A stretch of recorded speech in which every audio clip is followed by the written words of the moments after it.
ಮೈಸೂರಲ್ಲಿ ವಿವಾದವೊಂದು ಭುಗಿಲೆದ್ದಿದೆ. ಕೆಆರ್ಎಸ್ ರಸ್ತೆಗೆ ಸಿದ್ದರಾಮಯ್ಯ ಅವರ ಹೆಸರಿಡಲು ಮಹಾನಗರ ಪಾಲಿಕೆ ಚಿಂತನೆ ಮುಂದಿಟ್ಟಿದೆ. ಇದೇ ವಿಚಾರಕ್ಕೆ ರಾಜಕೀಯ ಜಟಾಪಟಿ ಸೃಷ್ಟಿಯಾಗಿದೆ.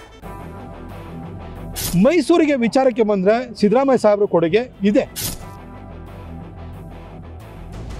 ಕೆಆರ್ಎಸ್ಗೆ ಸಂಪರ್ಕ ಮಾಡುವಂಥದ್ದು ರಸ್ತೆ, ಅದು ಪ್ರಿನ್ಸೆಸ್ ರಸ್ತೆ ಅಂತ. ಸಾಧನೆಗಳನ್ನ ಗುರುತಿಸಿ ಅವರ ಹೆಸರನ್ನ ಆ ರಸ್ತೆಗೆ ಇಡಬೇಕು ಅಂತ ಹೊರಟಿದ್ದಕ್ಕೆ ಯಾರು ತಕರಾರು ಎತ್ತಿತಾ ಇದಾರೆ ಅಂತಂದ್ರೆ ಆಗುತ್ತೆ. ಏನು ಡಿಸಿಷನ್ ಇದೆ ಅದು ಹಿಂದೆ ತೆಗೆದು ಇನ್ನೊಂದು ರೋಡನ್ನು ಗುರುತಿಸೋಣ, ಅದನ್ನ ನೀವು ಬೇಕಾದ್ರೆ ನಮ್ಮ ಮುಖ್ಯಮಂತ್ರಿಗಳ ಹೆಸರಲ್ಲಿ ನಾಮಕರಣ ಮಾಡಿ. ಪ್ರಿನ್ಸೆಸ್ ರಸ್ತೆಗೆ ಸಿಎಂ ಸಿದ್ದರಾಮಯ್ಯ ಹೆಸರಿಡಲು ವಿರೋಧ. ಎಂಸಿಸಿ ನಿರ್ಧಾರಕ್ಕೆ ಬಿಜೆಪಿಯಲ್ಲೇ ಶುರುವಾಯಿತು ವಾಗ್ಯುದ್ಧ. ಸಾಧಕರು ಏನು ಬಿಜೆಪಿ ಅವರು ಜೆಡಿಎಸ್ ಅವರು ಹಾಗೆ ಇರಬೇಕು ಅಂತಿಲ್ಲ, ಕಾಂಗ್ರೆಸ್ನಲ್ಲೂ ಸಾಧಕರು ಇದ್ದಾರೆ. ಬಹುಶಃ ಅವ್ರಿಗೆ ಆ ಇತಿಹಾಸ ಇನ್ನೂ ಗೊಲ್ತಿರ್ಲಿಲ್ಲ. ರಾಜಕಾರಣವನ್ನು ಬದಿಗಿಟ್ಟು ಒಬ್ಬ ವ್ಯಕ್ತಿಗೆ ಗೌರವ ಕೊಡುವಂತ ವಿಚಾರದಲ್ಲಿ ಈ ಸಂಕುಚಿತ ಮನೋಭಾವನೆ ಬೇಡ. ಪ್ರಿನ್ಸೆಸ್ ರಸ್ತೆಗೆ ಸಿಎಂ ಸಿದ್ದರಾಮಯ್ಯ ಹೆಸರಿಡಲು ವಿರೋಧವಿಲ್ಲ ಅಂತ ಮಾಜಿ ಸಂಸದ ಪ್ರತಾಪ್ ಸಿಂಹ ಹೇಳಿಕೆ ಬೆನ್ನಲ್ಲೇ ಬಿಜೆಪಿಯಲ್ಲಿ ಅಪಸ್ವರ ಭಿನ್ನ ನಿಲುವು ವ್ಯಕ್ತವಾಗಿದೆ. ಸಂಸದ ಯದುವೀರ್ ಮೈಸೂರು ರಾಜಮನೆತನದ ಪರಂಪರೆ ಉಳಿಸುವ ಬಗ್ಗೆ ಮಾತನಾಡಿದ್ದಾರೆ. ಹಾಗಾಗಿ ಈ ವಿವಾದ ಏನು ಅನ್ನೋದನ್ನ ನೋಡುವುದಾದ್ರೆ, ಸಿಎಂ ಸಿದ್ದರಾಮಯ್ಯ ಅವರ ಹೆಸರನ್ನ ರಸ್ತೆಗೆ ಇಡಲು ಮಹಾನಗರ ಪಾಲಿಕೆ ಮುಂದಾಗಿದೆ. ಕೆಆರ್ಎಸ್ ರಸ್ತೆಯಲ್ಲಿ ಅತಿ ಹೆಚ್ಚಿನ ಆಸ್ಪತ್ರೆಗಳಿವೆ. ನಗರದ ಇದೇ ರಸ್ತೆಯಲ್ಲಿ ಜಯದೇವ ಆಸ್ಪತ್ರೆ ಕಟ್ಟಡ, ಸೂಪರ್ ಸ್ಪೆಷಾಲಿಟಿ ಆಸ್ಪತ್ರೆ ಕಟ್ಟಿಸಿದ್ದು ಸಿದ್ದರಾಮಯ್ಯ ಅನ್ನೋ ವಾದ ಮುಂದಿಟ್ಟು ರಸ್ತೆಗೆ ಸಿದ್ದರಾಮಯ್ಯ ಆರೋಗ್ಯ ಮಾರ್ಗ ಅಂತ ನಾಮಕರಣಕ್ಕೆ ಚಿಂತನೆ ನಡೆಸಿದೆ. ಒಂಟಿಕೊಪ್ಪಲಿನ ಲಕ್ಷ್ಮೀ ವೆಂಕಟರಮಣ ಸ್ವಾಮಿ ದೇವಸ್ಥಾನದ ವೃತ್ತದಿಂದ ಮೇಟಗಳ್ಳಿ ರಾಯಲ್ ಇನ್ ಜಂಕ್ಷನ್ನವರೆಗೆ 1.5 ಕಿಲೋಮೀಟರ್ ವ್ಯಾಪ್ತಿಯನ್ನ ಕೆಆರ್ಎಸ್ ರಸ್ತೆ ಅಥವಾ ರಾಜ್ಕುಮಾರಿ ರಸ್ತೆ ಎಂದು ಕರೆಯಲಾಗ್ತಿದೆ. ಈಗ ಸಿಎಂ ಸಿದ್ದರಾಮಯ್ಯರ ಗೌರವಾರ್ಥ ರಸ್ತೆಗೆ ಮರುನಾಮಕರಣ ಮಾಡಲು ಎಂಸಿಸಿ ಮುಂದಾಗಿದೆ.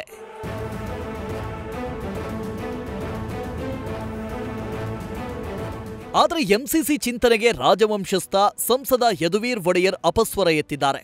ಮರುನಾಮಕರಣ ಮಾಡದೆ ಪರಂಪರೆಯನ್ನ ಉಳಿಸಬೇಕು ಅಂತ ಯದುವೀರ್ ಒತ್ತಾಯಿಸಿದ್ದಾರೆ. ಅದಕ್ಕೆ ಕೆಲ ಕಾರಣಗಳನ್ನು ನೀಡಿದ್ದಾರೆ. ಪ್ರಿನ್ಸೆಸ್ ರಸ್ತೆ ಕೇವಲ ಮಾರ್ಗದ ಹೆಸರಾಗಿರದೆ ಐತಿಹಾಸಿಕ ಮತ್ತು ಸಾಂಸ್ಕೃತಿಕ ಮಹತ್ವ ಹೊಂದಿದೆ ಅನ್ನೋದು ಯದುವೀರ್ ಅವರ ಮಾತು. ಚಾಮರಾಜ ಒಡೆಯರ ಇಬ್ಬರು ಪುತ್ರಿಯರಲ್ಲಿ ಮಹಾರಾಣಿ ಕೃಷ್ಣಜಮ್ಮಣ್ಣಿ ತಮ್ಮ ಹೆಸರಿನ ಇದೇ ರಸ್ತೆಯಲ್ಲಿ ಪಿಕೆ ಸ್ಯಾನಿಟೋರಿಯಂ ಆಸ್ಪತ್ರೆ ನಿರ್ಮಿಸಿದ್ದಾರೆ. ಮತ್ತೊಬ್ಬ ಪುತ್ರಿ ಮಹಾರಾಣಿ ಚೆಲುವಾಜಮ್ಮಣ್ಣಿ ವಾಸವಿದ್ದ ಚೆಲುವಾಂಬ ಅರಮನೆ ಇದೇ ರಸ್ತೆ ಬಳಿಯೇ ನಿರ್ಮಾಣವಾಗಿದೆ. ಈ ರೀತಿ ರಾಜವಂಶಸ್ಥರ ಕೊಡುಗೆಯ ಸ್ಮರಣಾರ್ಥವಾಗಿ ಈ ರಸ್ತೆಗೆ ಪ್ರಿನ್ಸೆಸ್ ರಸ್ತೆ ಎಂದು ಹೆಸರಿಡಲಾಗಿದೆ.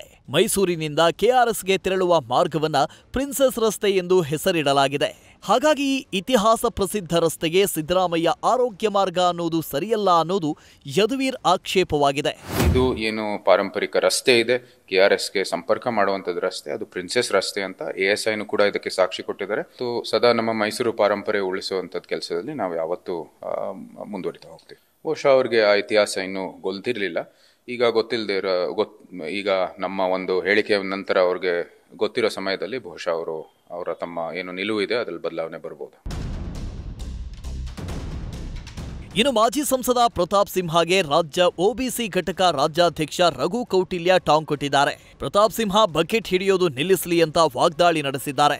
ಆದರೆ ಕೆಪಿಸಿಸಿ ವಕ್ತಾರ ಲಕ್ಷ್ಮಣ್ ಮಾತ್ರ ಪ್ರತಾಪ್ ಸಿಂಹಗೆ ಬಹುಪರಾಕ್ ಹೇಳಿ ಅಚ್ಚರಿ ಮೂಡಿಸಿದ್ದಾರೆ. ಸಿದ್ದರಾಮಯ್ಯನವರು ಹೇಳಿ ಕೇಳಿ ಮೈಸೂರಿನ ಒಬ್ಬ ಸುಪುತ್ರ. ನಾವು ಅವರು ಸೈದ್ಧಾಂತಿಕವಾಗಿ ರಾಜಕೀಯವಾಗಿ ಭಿನ್ನ ಪಕ್ಷದಲ್ಲಿ ಇರ್ಬೋದು. ಆಗ ಮೈಸೂರಿನಲ್ಲಿ ಸಾಕಷ್ಟು ಅಭಿವೃದ್ಧಿ ಕಾರ್ಯಗಳನ್ನು ಅವ್ರು ಮಾಡಿದ್ದಾರೆ. 40 ವರ್ಷದಿಂದಲೂ ಕೂಡ ಈ ಭಾಗದಿಂದ ಅವರು ವಿಧಾನಸೌಧಕ್ಕೆ ಆಯ್ಕೆಯಾಗಿ ಹೋಗಿದ್ದಾರೆ. ಅವರು ಕೊಟ್ಟಿರುವಂಥ ಕೊಡುಗೆಗಳ ಆಧಾರದ ಮೇಲೆ ಇವತ್ತು ಮೈಸೂರು ಮಹಾನಗರ ಪಾಲಿಕೆ ಅವರ ಹೆಸರನ್ನು ಆ ರಸ್ತೆಗೆ ಇಡಬೇಕು ಅಂತ ಹೊರಟಿದ್ದಕ್ಕೆ ಯಾರು ತಕರಾರು ಎತ್ತಿತಾ ಇದ್ದಾರೆ ಅಂತಂದರೆ ಮೊಸರಲ್ಲಿ ಕಲ್ಲು ಹುಡುಕ್ದಂಗೆ ಆಗುತ್ತೆ. ಪ್ರತಾಪ್ ಸಿಂಹ ಬಕೆಟ್ ಹಿಡಿಯೋದನ್ನ ಸ್ವಲ್ಪ ನಿಲ್ಲಿಸಬೇಕು. ಪಕ್ಷದ ಸಿದ್ಧಾಂತ ತತ್ವದ ವಿರುದ್ಧ ಪಕ್ಷದ ನಿಲುವಿನಿಂದ ಹೊರಗಡೆ ಹೋದ್ರೆ ಅದು ಪಕ್ಷದ ವರಿಷ್ಠರು ಗಮನಿಸ್ತಿರ್ತಾರೆ ಅಂತಕ್ಕಂಥದ್ದು ಕೂಡ ಇರಲಿ. ನಾನು ಮನಪೂರ್ವಕವಾಗಿ ಅಭಿನಂದನೆ ಸಲ್ಲಿಸ್ತೀನಿ. ಪ್ರತಾಪ್ ಸಿಂಹ ಈಗೆಲ್ಲರೂ ಸೆಂಟ್ರಲ್ ಸಿಕ್ಕಿದ್ರೆ ನಾನೇ ಕೈ ಹಿಡ್ಕೊಂಡು ಕರ್ಕೊಂಡೋಗಿ ಬಾ ಪ್ರತಾಪ್ ಸಿಂಹ ಒಂದು ಅರ್ಧ ಕಾಫಿ ಕುಡಿಯೋಣ ಬಾ ಅಂತ ಕರ್ಕೊಂಡೋಗಿ ಕಾಫಿ ಮಾಡ್ತೀನಿ. ಯಾಕೆ ಅಂದರೆ ಎಷ್ಟೋ ದಿನಗಳ ನಂತರ 10 ವರ್ಷಗಳ ನಂತರ ಒಂದು ನಿಜವನ್ನ ಹೇಳಿದ್ದಾರೆ. ನಿಜ ಆಟೋಮೆಟಿಕ್ ಬಾಯಿಂದ ಬಂದು ಇನ್ನೊಂದು ಕಡೆ ಎಂಸಿಸಿ ಪ್ರಸ್ತಾವನೆಯ ವಿರುದ್ಧ ಅಭಿಯಾನ ಶುರುವಾಗಿದೆ. ಆನ್ಲೈನ್ ಸಹಿ ಪ್ರಾರಂಭವಾಗಿದ್ದು ಬಿಸಿ ಚರ್ಚೆಗೆ ಕಾರಣವಾಗಿದೆ. ಆದರೆ ಈ ಬೆಳವಣಿಗೆ ಬಗ್ಗೆ ಸಿಎಂ ಸಿದ್ದರಾಮಯ್ಯ ಮಾತ್ರ ಯಾವುದೇ ಹೇಳಿಕೆ ನೀಡದೇ ಇರುವುದು ಗೊಂದಲ ಮತ್ತಷ್ಟು ಮುಂದುವರೆಸಿದೆ. Ravi Pandavapura, news first, Mysuru. News first ನಿರ್ಭೀತಿಯಿಂದ ನಿಮ್ಮ ಪರವಾಗಿ.